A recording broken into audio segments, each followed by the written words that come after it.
Hello Hans, and welcome back to my studio. It's time for some financial education for you artists, creatives and designers. This video is for you to follow along and test your knowledge on how well you're prepared for becoming a full-time artist. Because I know it's everyone's dream, but it's a bit more than just making art. This is a beginner-friendly video, so I only include the absolute basics you need.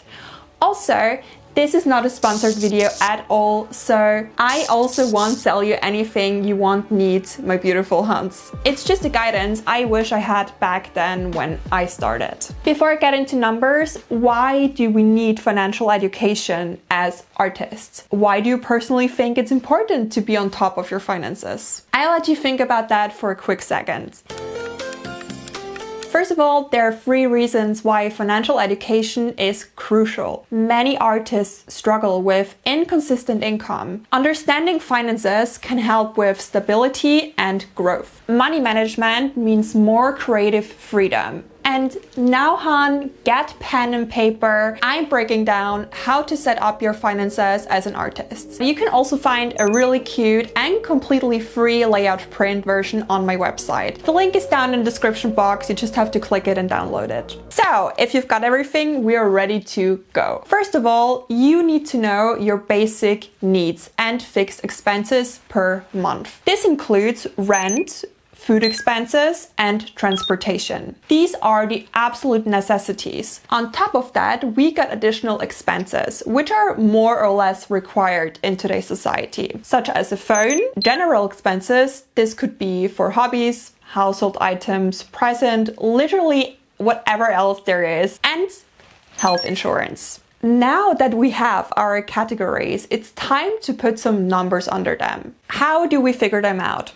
I figured mine out by looking through my online bank account and writing together all the different transactions I made and then calculated the average spend for each of the categories. For our example, here on the screen, I use average numbers for the area I live at. Of course, your numbers will vary depending on where you live and what your lifestyle is like. Maybe there is already some potential to cut down on some expenses to have it a bit more easier. For talking about how expensive life can be, personally, most shocker for me was whenever I'm in the US.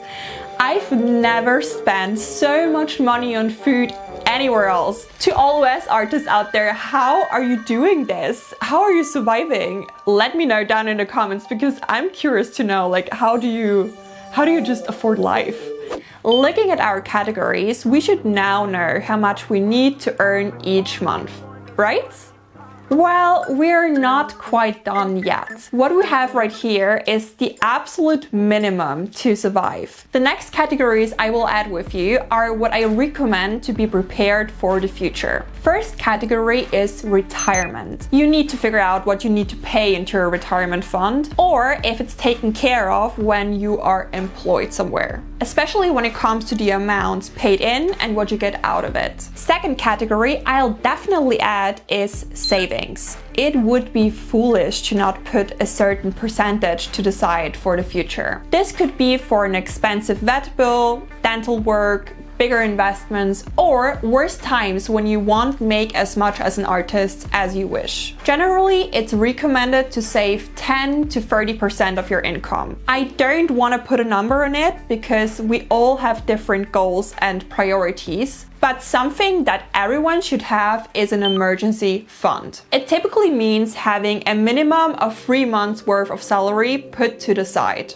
I personally find 3 months a bit risky. I would say 6 months is more realistic nowadays to survive. If you've came this far, well done. So what now? Are we done now? Actually, no, we are not done. Just think about it for a second. You are a full-time artist now, great, we love that. You're selling your art, also great. And you earn the exact numbers of all your expenses in total. Great, you can survive as an artist. That should be fine, no? Well, let's say sooner or later the government will knock on your door or you will get an evil letter. I'm not talking about experience here, but I see it happening all the time with artists around me. Many full-time artists forget to pay their taxes and are so broke they can't pay them once all their income is spent. So what can we do about that? I personally have an accountant for that, which of course is costing me money as well, but it helps with complex questions and tax repayments. I need to set aside 20% of all sales and payments I get for my taxes. The number will once again vary depending on where you live. Okay, everyone. I'll let you once again look at our categories and decide if we're done now. If you thought to yourself, yes, I'm good to go now, you are right. But if we look closely at what we wrote down so far, it doesn't really include any business expenses. Depending on what kind of creative you are, you need certain things to create art. First of all, the highest expense I can think of is a studio. I don't recommend renting a studio permanently if you're just starting your career.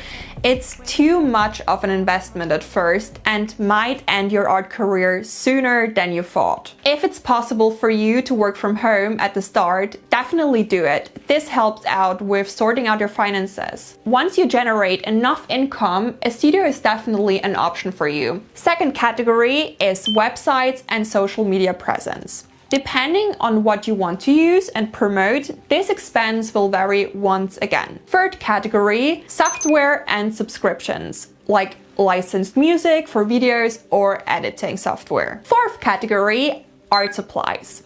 Pretty self-explanatory, you know best what you need to create new art. It's just best to set a financial limit on it to not go overboard. And the fifth category is optional. This could be shipping material, printing or production costs, maintenance of machines, and pretty much anything you need in order to get your products and services out there and done. All right, honeys, we've done it. This is a good overview over what expenses are waiting for you as a full-time creative. I know this can be quite overwhelming at the start, but it's important to be realistic. I'm all here for chasing your dreams, but it needs to be a prepared journey to chase after dreams. If you don't make the number on the piece of paper in front of you, you cannot survive as a full-time artist. Maybe it's less stressful then to be employed and be an artist part-time. There's simply no win in worrying about survival. If being a full-time artist is meant for you,